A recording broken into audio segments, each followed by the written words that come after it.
Guys, এখন আমরা চলে আসলাম মুন্সিগঞ্জ মুক্তারপুরের ঐতিহ্যবাহী ফেরিঘাট।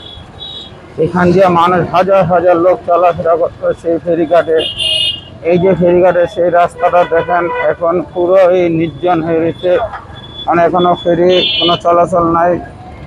সেই ফেরিঘাটটা দিয়ে এখন আমরা যাচ্ছি মুন্সিগঞ্জের সদরে যাব।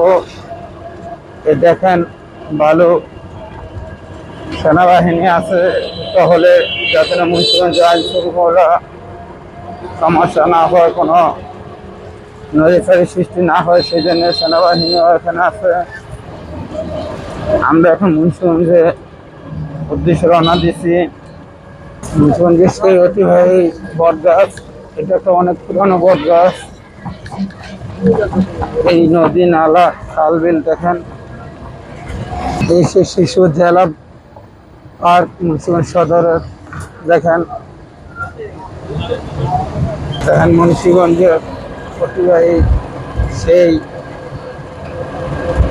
নদীর পার না দেখলো না। নদী পাটা খুবই সুন্দর, অনেক সুন্দর করছে, এখন অনেক পরিষ্কার করছে।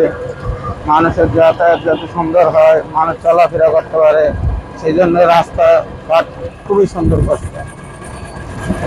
এখন আমরা সামনে আছে আমাদের doctor Iajuddin Ahmed school and কলেজের সামনে। এখন আপনারা দেখতে পারবেন doctor Iajuddin school and college. এই সেই কলেজ দেখেন,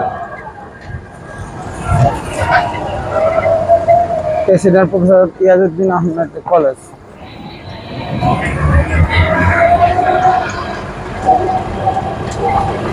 আজকে এই পর্যন্ত শেষ। ইনশাআল্লাহ নেক্সট ভিডিও নিয়ে আবার আপনাদের সামনে আসবো। আল্লাহ হাফেজ।